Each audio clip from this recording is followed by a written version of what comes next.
Yes, yes, yes. Welcome back. Welcome back. Here again. We go here again.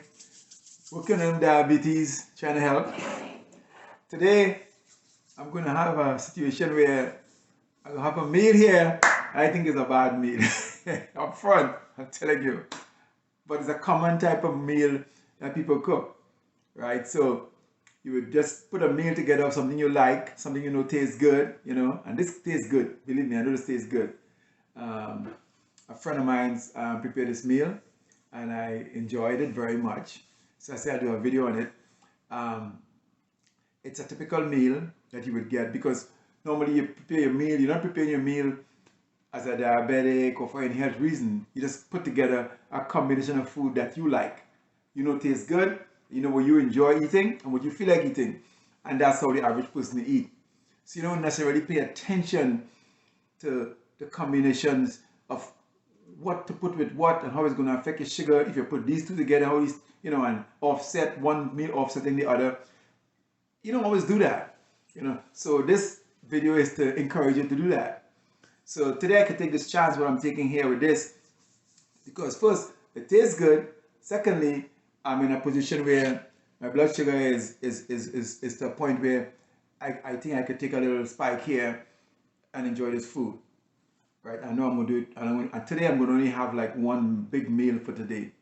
I already had breakfast, had a very excellent breakfast, a pure diabetic type breakfast. That usually when I have that breakfast, my blood sugar actually goes down after eating that breakfast. And that actually happened this morning. And basically one I did video before, one with eggs and eggplant and bitter melon and those kinds of things together and bacon. And that usually works really well. It actually drops my blood sugar even a little lower than what it is.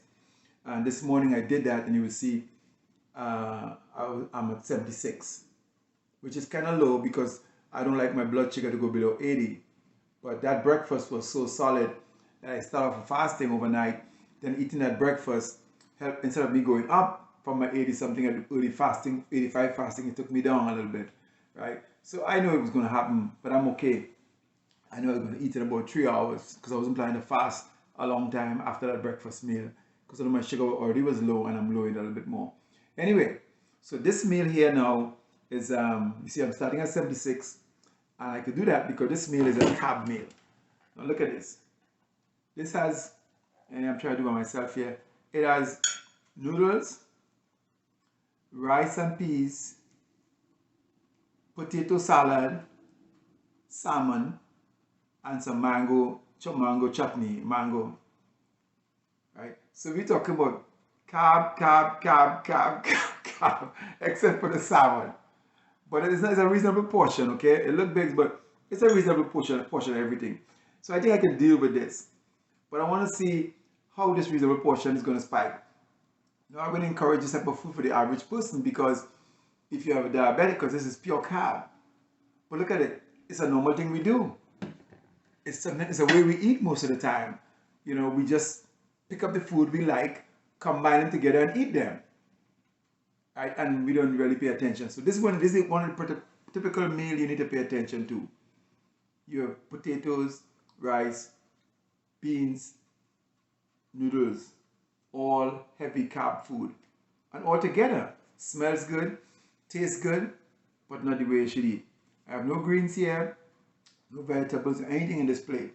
But it's a beautiful plate. You might find this plate at a wedding, at a birthday party, at just a get together. You find these kind of food, and you would see that these are heavy sugar food. Heavy sugar. Everywhere you turn is sugar in this plate, right? And if your blood sugar is already high and you do this, it could spike way out of control. So today I'm starting at 76 and I'm going to take this as this portion and see how I'm going to work out. I'm going to enjoy it and have fun. But I'm not going to do this all the time.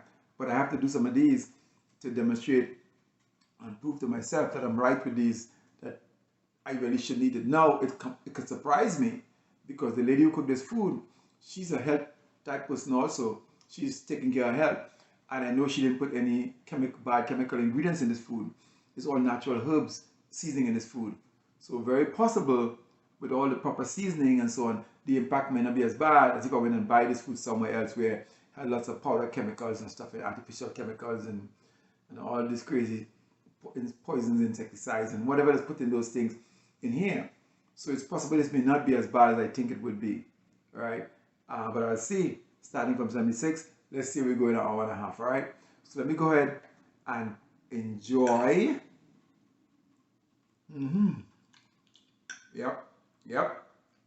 Talking about flavor, this lady can cook. She's a good friend of mine. She can cook. I ain't calling her name. But if she watch my video, she know who she is. She can cook. Thank you for this food. Very good. But I choose to mix it like this to demonstrate the combination. She served it with other stuff, but I picked this combination to put on my plate to demonstrate the normal way we put food on our plate without paying attention and eat a lot more carbs than we should. Okay? And that's how we're going to affect our blood sugar. So, let me continue enjoying, because talking and eating is not so good. But let me continue enjoying this food, and I'll get back and let you know whether it surprised me or not. Okay, whether it's okay, and whether the seasonings that she put in it, natural, say from her backyard, made a difference than if I buy this on the street somewhere where not the seasoning was more chemical. Okay, so thank you, blessing. I'll be back in an hour and a half to tell you how this affects my blood sugar. Okay, thank you. All right, welcome back. Thanks for staying by. It's been an hour and a half, a little past an hour and a half. Almost forgot, trying to keep track of that time. I had that high carbohydrate lunch, but not too bad. See, I'm 128, down the 128 after an hour and a half, a little past an hour and a half, which is really good. So it's a little bit surprising, but it confirmed something to me that no, I started at 76 though. So I was starting about 15 points lower than normally start. So if I start at a normal 100, I might be about 138, 139. But that's still pretty good, right? So that means that even the portion size was good. It wasn't too big, so I was still able to eat the multi-carbs with a strong portion size, with a small portion size, and also the fact that that food was cooked with lots of fresh herbs and no sort of artificial seasoning and stuff makes a big difference. Makes a big difference, because if I bought that same rice and noodles, remember I bought at one of the fast food Chinese restaurant, at that same rice and noodles, after an hour and a half, I was pretty much high over close to 160 something, and that's because all the sugar and all the seasoning in the sauces and stuff. But this friend of mine, she don't put all that stuff in her noodles or in her rice.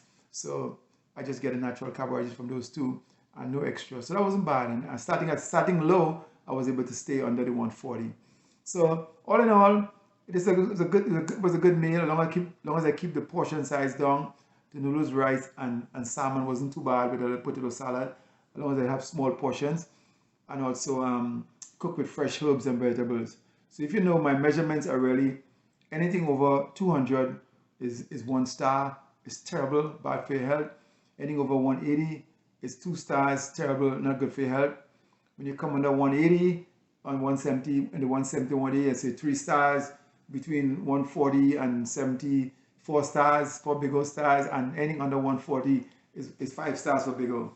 So that's how I'm measuring my my blood sugar against all the meals I eat and all the combination meals I eat. So this was not a bad combination. If you're traveling and especially the islands and they have a food like which is very popular, you could eat it, but you have to know who's selling it and where it comes from and what they're using in the food, and keep your portion size smaller. And know your blood sugar before you start. So for example, if my blood sugar was in the 120s when I had that meal, I wouldn't eat that meal, right? Because that would have caused me to spike too high, right?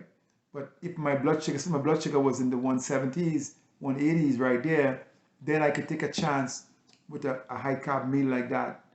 And you see, it comes right where I want it to be. So it's very important to know your blood sugar before you decide to eat some of these risky foods. If you're eating food that you know do not affect your blood sugar, I don't even test my blood sugar before I eat those, because I already tested them before. I know they are. But unknowns, you make sure and test first and see where you are before you decide to eat that meal. If you know it's a meal that's going to have a good spike, then I would avoid it if your blood sugar is pretty high still at the moment. So let your blood sugar come down, normalize, maybe under 100, and you can take a risk with some of those high carb food like that. But in this case, it was fine for me. So I'll have a good day. I'm not going to have another meal for the day. I may have a light fruit snack later on, but that's it. I'm good. I had a good breakfast. I had a good midway lunch, 2 or 3 o'clock lunch. So I'm good for the day. I'm feeling healthy. I'm feeling strong. I'm feeling good. All right. So thanks for staying with Big O. Thanks for watching what I eat and understanding how I rate them and how it's affecting me and how I'm streamlining which food I could really eat. And that way I'll make my diabetes reverse, make it seem as though it's reversed.